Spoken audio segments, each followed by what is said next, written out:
20h, la bourse en temps réel. Nos invités donc en plateau, Eric Venet pour cette nouvelle demi-heure d'Intégral Bourse, directeur général de Montbleu Finance. Bonjour Eric. Bonjour Grégoire. Et Grégory Volokin qui est avec nous en duplex par téléphone depuis New York, le président de Mescard Financial Services. Alors je commence avec vous Grégory sur le coup d'envoi des résultats. Alors ça commence par le secteur bancaire tout au long de la semaine qui va annoncer ses résultats du 4e trimestre aux États-Unis et particulièrement Citigroup qui était la première grande banque américaine à publier ses résultats ce matin chez vous à New York. Sur le papier quand même, Citigroup fait état d'une baisse de ses revenus au 4e trimestre. Bon, le marché réagit pour l'instant relativement positivement, mais sur le papier, je le disais, les revenus sont quand même assez médiocres. Oui, on est tout à fait d'accord. Je dirais, avant de parler en détail des revenus, ce que je fais volontiers, il faut dire qu'en fait, ce qu'on attendait ce matin, c'était une sorte de test, parce que ça fait des semaines que dans les marchés, on répète que la baisse qu'on a eue sur la fin de l'année avait été exagérée et qu'en fait, avec entre 15, 20, 30% de baisse selon les titres, on anticipait déjà vraiment une année 2019 qui serait très mauvaise et des résultats qui seraient mauvais eux aussi. Donc, est-ce que c'est dans les prix des actions cette baisse? Est-ce que la réponse, on l'a devant les yeux, en tout cas pour ce matin. Des résultats de Citi peut-être mieux au niveau des profits, mais autrement, ça montre qu'il n'y a aucune croissance. Ça montre même au niveau de la banque d'investissement un problème, je dirais, avec un très gros ralentissement des résultats au niveau des trading sur obligations. Sauf que le marché a l'air d'acheter la nouvelle. Et je dirais, en fait, c'est ce qu'on voulait.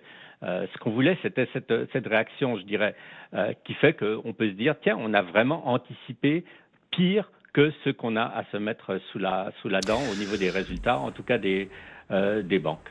Ah oui, c'est intéressant, Eric Venet. Comment vous regardez cette saison de résultats qui s'ouvre? Alors à chaque fois, c'est un moment de vérité. À chaque fois, on se retrouve avec la vérité des résultats des entreprises, mais elle prend quand même une importance particulière dans le contexte. Grégory le raconte bien pour Citi. Est-ce qu'on n'a pas intégré toutes les mauvaises nouvelles? Et puis je citais l'exemple tout à l'heure de Dialog Semiconductor qui annonce quand même des ventes, un pré-chiffre d'affaires dans le bas des estimations. Le titre ouvre en baisse de 3% et finalement gagne plus de 2,5% en ce moment à Francfort. Et puis un peu la même histoire pour Continental. Là aussi, secteur très lourdement affecté en 2018, les équipementiers automobiles qui ont terminé au fond du gouffre avec les financières. Pareil, Continental nous annonce aujourd'hui ma marge opérationnelle va se contracter en 2019. Dans l'absolu, généralement, c'est pas une bonne nouvelle pour les investisseurs. Non. Mais après la baisse des équipementiers automobiles en 2018, on voit le titre Continental qui gagne 2%, malgré ce qui peut apparaître comme étant une mauvaise nouvelle. J'aurais dit qu'il y a juste 3 semaines, ces titres se seraient fait massacrer. Ça plongeait, ouais. Sûr. En fait, la bonne nouvelle, c'est que je ne sais pas si c'était dans les cours ou pas dans les cours, c'est simplement que le marché en ce moment est en train de prendre le côté agréable des choses. Donc tout simplement parce qu'il a tellement souffert. Alors je ne sais pas si parce qu'il a tellement souffert, mais pour moi je ne crois pas, simplement parce qu'il y a 2 drivers qui ont changé complètement la donne par rapport à la dernière fois qu'on s'est vu. C'est l'écoute des banques centrales, la Fed, qui n'était pas aussi rigoriste qu'on ne pensait, enfin non, au moins qui a adapté son discours, et puis la calmie qui reste le b.a-ba des choses entre la Chine et les États-Unis. En fait, moi je pense que quelles que soient les mauvaises nouvelles qu'on va voir alors parce que la Fed aura ces deux. Oui, c'est ça. Parce que la Fed et les relations commerciales Chine-États-Unis se sont un petit peu calmées, on va pouvoir regarder les résultats, aussi mauvais soient-ils. Non, mais je caricature, mais avec un œil un peu plus bienveillant. Oui. Il va y avoir ça. Et effectivement, là, justement, lorsque les analystes sont loin de ce qui a été annoncé. Mais je pense que c'est plus ça, le côté. Mais à juste raison, encore une fois, simplement, parce que ça change quand même. On n'est pas dans un.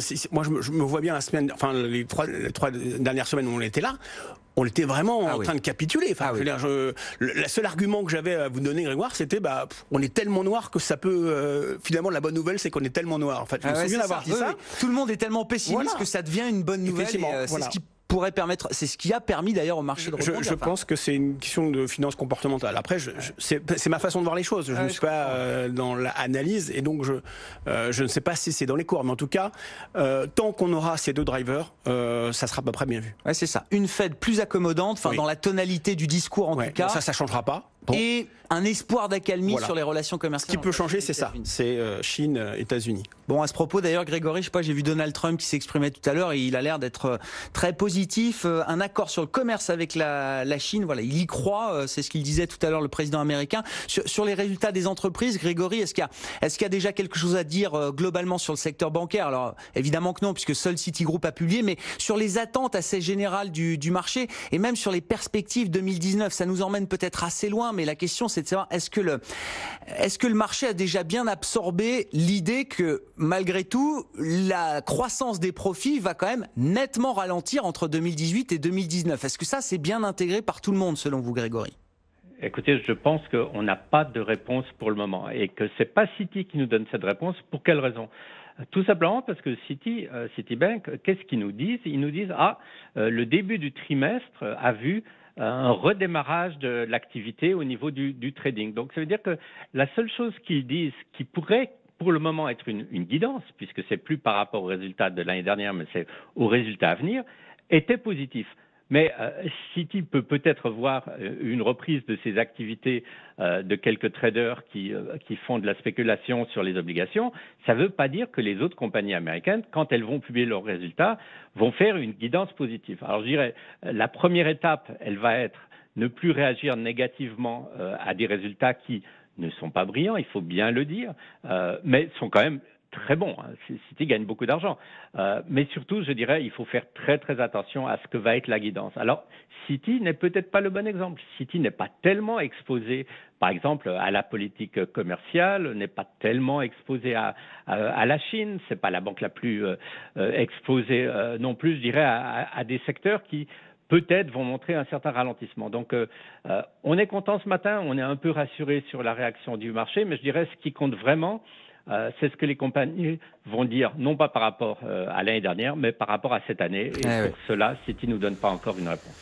Grégory, dans l'actualité, chez vous à New York, on a une faillite quand même à signaler, une faillite d'une compagnie d'électricité et de gaz importante, la compagnie de gaz et d'électricité du Pacifique, PG&E, qui alors subit des litiges et des enquêtes multiples après sa responsabilité supposée dans les incendies de novembre qui ont ravagé la Californie, Grégory.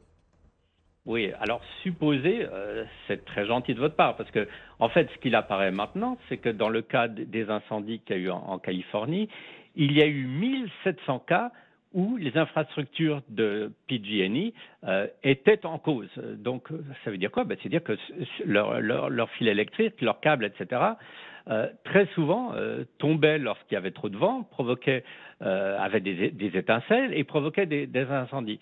Alors, évidemment, qu'est-ce qui se passe dans ce cas-là? Il y a un responsable qui est désigné du doigt et c'est la compagnie PG&E qui est responsable. Et cette responsabilité, elle a été valorisée d'une certaine façon entre 20 et 25 milliards de dollars. En fait, ça serait les dommages et intérêts que cette compagnie devrait payer à tous les gens qui ont perdu soit leur maison, soit même leur vie d'une certaine façon, puisqu'il y a eu beaucoup de victimes pendant ces incendies. Or, face à ces 20 milliards de dollars, PG&E, ils ont tout juste 2 milliards de dollars de cash. Alors, il n'y a pas d'autre porte de sortie que se mettre sous l'abri de ce qu'on appelle le Chapter 11 aux États-Unis. Alors, évidemment, dans le cas de la compagnie qui est la principale compagnie d'électricité au nord de San Francisco, ça ne veut pas dire que cette compagnie va être liquidée. Non, pas du tout. Elle va continuer, évidemment, ses opérations, mais avec l'aide de l'État en protégeant les créditeurs. C'est les actionnaires ce matin qui perdent le plus, puisque l'action est en baisse de 45%.